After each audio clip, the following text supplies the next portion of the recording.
Select an appropriate outline, this is one of the objectives, which allows listeners to easily follow and understand the speaker. Make your message clear, supporting material that directly contributes to the message. And then use appropriate transitions from section to section, moving from one idea to the next. And finally, create a strong opening and a strong closing. Our third speaker is Pascal Cavanaugh. She's always had a strange aversion to magicians, she says, and dubious of their motives and disconcerted by being tricked. The magic and mystery of the human mind, however, she says, now that's interesting. Do you believe in magic? Well, feel free to hum the tune during her talk. She won't mind at all. With a speech entitled The Magic in Your Mind, please help me welcome Pascal Cavanaugh.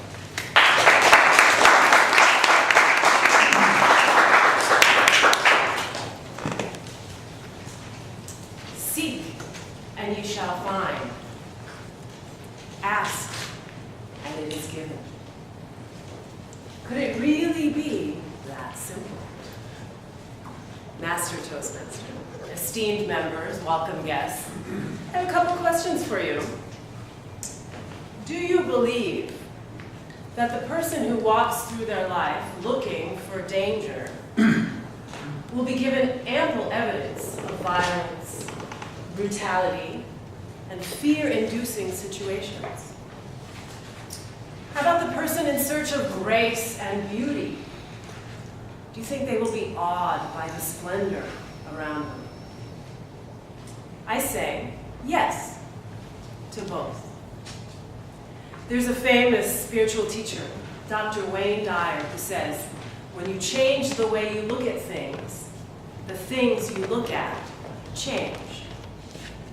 This phenomenon, the magic of manifesting the reality from your thoughts, as woo-woo as it may seem, actually lies at the intersection of physics, psychology, biology, and thousands of years of mystic traditions. This concept was hijacked by the New Age folks who call it the law of attraction, or the secret, which you may have heard of. But technically, it's a physiological process governed by a part of our nervous system called the RAS, or the reticular activating system. Here's how it works. We are constantly bombarded by a nearly infinite amount of data, sensory inputs, much more than the brain could ever process. So the nervous system, the RAS, in an attempt to deliver manageable chunks of information to the brain, actually applies this filtering and sorting function, right? Creating two groups, relevant and irrelevant. The criteria for coming into the relevant or irrelevant pile are determined by the thoughts, feelings, and beliefs of the person doing the sensing. Stay with me. Your reality, right, what you perceive as reality, is actually being selected for you by your mind based on what's already in your mind. Here's an example. Say you're in the market for a new car and you think, a green Prius, that's going to be spiff. It's eco-friendly, it's going to go with my eyes, it's all good, right? So you're not sure if you've ever even seen one, but you're thinking about it, you're imagining it, maybe you're online doing a little research, maybe you're swinging by the Toyota dealership having a conversation, when all of a sudden, on every street that you've been walking, jogging, biking, and driving every day, popping up like weeds are green Priuses. Might be Prii, I'm not sure. So, what happened? Did you magically make those cars appear by just thinking about them? No. Yes. What happened?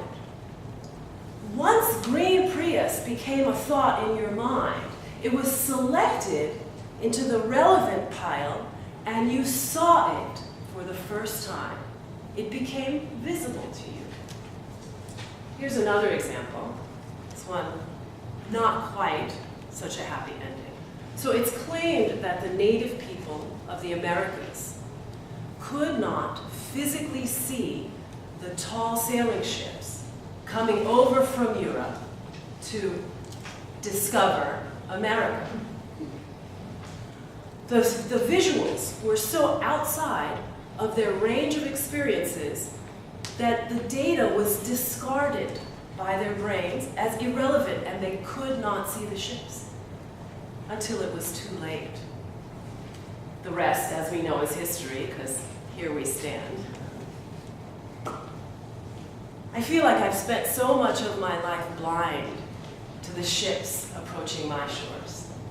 So enamored I was with the worlds of the rational and the objective that I cut myself, my own subjectivity, out of the equation completely. That world out there, the world of facts, had no relationship to the world in here, the world of thoughts or feelings. The limitation of that set of beliefs made itself very clear to me when I started to see things I really didn't like. I came to understand that there was no objective reality to a dying parent. There was no objective reality to a failing marriage. It was only my perception of it. And because it was my perception to choose, it was my perception to change.